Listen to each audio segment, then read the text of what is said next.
원장님, 이 맨 안쪽에 있는 어금니 그냥 비워두면 정말 큰일이 나는 건가요? 이 질문을 평소에도 굉장히 많이 받습니다. 우리는 어금니가 두 개이기 때문에 하나는 없어도 되지 않을까라고 생각하시는 분들이 많습니다. 또 맨 뒤쪽이기 때문에 어금니가 하나 없어도 잘 지낼 수도 있지 않을까라고 생각하시는 분들이 많아서 답변을 좀 드리겠습니다. 결론부터 말씀드리면 모든 분이 맨 끝 어금니가 필요한 건 아닙니다. 오늘은 맨 끝 어금니의 임플란트가 필요하지 않은 환자분과 꼭 필요한 경우의 환자분에 대해서 설명을 드리도록 하겠습니다. 원장님, 그러면 절대 하지 말아야 할, 그러니까 원장님이 이제 뜯어 말리고 싶은 유형은 어떤 것들이 있는지.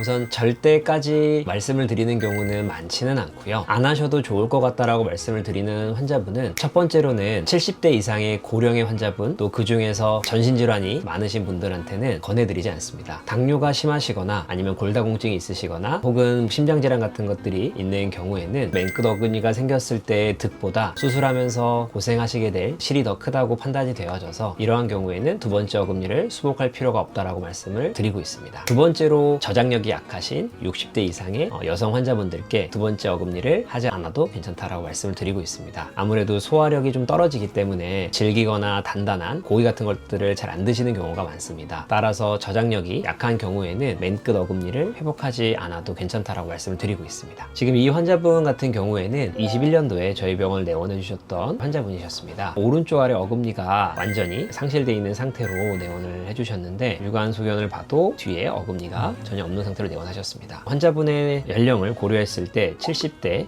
여성분이셨고 나머지 치아도 파절 양상이 거의 없었기 때문에 저장력이 약한 음식들을 많이 드신다라고 판단이 되는 케이스였습니다. 또한 어머님도 어금니 두 개를 회복하는 것을 원치 않으셨기 때문에 수술을 해서 첫 번째 어금니와 회복을 시켜드렸습니다. 그래서 완성 후의 사진을 보시면 맨 끝 어금니는 수복하지 않고 이 첫 번째 어금니만 만들어드린 케이스입니다. 마찬가지로 두 번째로 보여드릴 케이스도 70대 남성분 케이스입니다. 보시다시피 너무 많은 치아들이 손상이 돼 있는 상태셨기 때문에 평소에도 당연히 단단하고 질긴 걸 드셔본 적이 없는 그런 환자분이셨기 때문에 이러한 경우에는 모든 치아를 복구시키는 게 아니라 맨 끝 어금니는 제외한 첫 번째 어금니까지 회복시키는 것을 권해드리고 그렇게 해서 5년이 지난 시점에서도 치아에 문제 없이 잘 쓰고 계신 그런 케이스입니다. 원장님, 그러면 반대로 반드시 하셔야 되는 분들은 어떤 분들이 있나요? 사실 열의 9은 맨 끝 어금니가 있는 게 좋기 때문에 맨 끝 어금니를 회복하시는 것을 권해드립니다. 하지만 이 중에서도 몇 가지 꼭 하시는 것이 필요한 경우가 있는데 첫 번째로 봐야 할 것은 좌우 대칭입니다. 예를 들어 오른쪽은 두 개의 어금니가 다 있는 상태인데 왼쪽은 한 개의 어금니만 있게 되면 우리가 어쩔 수 없이 더 잘 씹히는 한쪽으로만 식사를 하시게 되고 이러한 것들은 좌우에 불균형을 일으키기 때문에 턱관절의 문제라든지 안면의 비대칭 등의 문제를 야기할 수가 있어서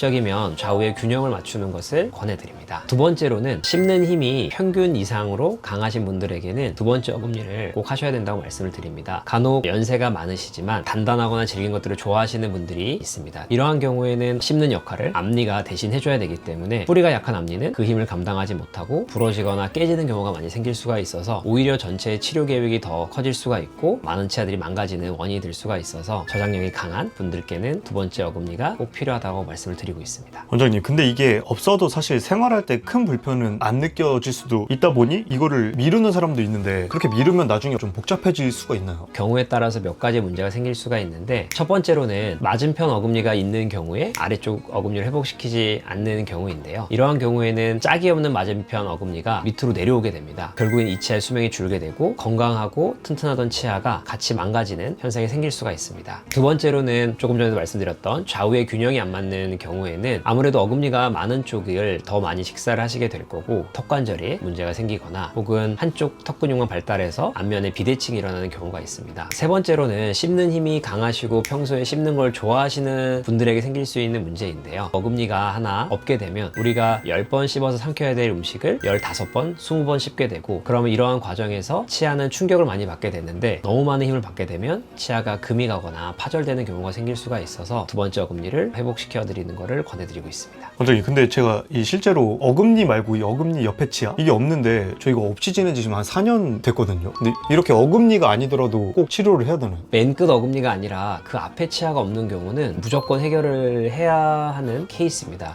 왜냐하면 중간에 치아가 하나 비게 되면 뒤에 있는 치아나 앞에 있는 치아가 그 빈 공간을 향해서 쓰러지게 됩니다. 이러한 경우에는 예외 없이 치아를 수복하는 것이 무조건 필요합니다. 원장님, 저 근데 이거 이미 틈새가 전부 다 확실히 좁아진 게 제가 느껴지거든요. 그럼 이제 교정까지 것까지 해야 되는 건가요? 이가 없이 오래 지내셔서 앞뒤 치아가 쓰러진 경우에는 교정을 이용해서 치아를 뒤로 다시 세워주고 임플란트를 하는 방법이 있는데, 사실 가장 큰 문제는 치료 기간과 비용입니다. 왜냐면 치아를 세우는데 보통 6개월 정도의 시간이 소요되는 경우가 많기 때문에, 거기에 이제 임플란트까지 하게 되면 기간과 비용이 만만치가 않기 때문에, 이러한 경우에는 크라운이라고 하는 보철 치료를 이용해서 쓰러진 치아의 방향을 좀 돌려주고 공간을 좀 마련한 다음에 그 공간에다 임플란트를 식립하는 케이스가 더 많습니다. 원장님, 그러면 결국 이 순간에도 고민하시는 분들이 있는데 해야 할까 말아야 할까 딱 기준 한 가지 말씀해 주신다면 어떤 게 있을까요? 안 하셔도 괜찮을 케이스 딱 두 가지만 말씀드리겠습니다. 첫 번째로는 고기 같은 질긴 음식들을 잘 안 드시는 60대 이상의 여성분들, 두 번째로는 전신질환이 심한 편이라 피가 나는 수술이라는 진료가 부담스러우신 고령 환자분들께는 두 번째 어금니가 필요하지 않다라고 생각하시면 될 것 같습니다. 오늘 내용에 대해서 또 궁금한 거 있으시면 영상에 댓글 남겨주시고요. 구독과 좋아요 부탁드리겠습니다. 이상 옆집 의사 김민수였습니다. 감사합니다.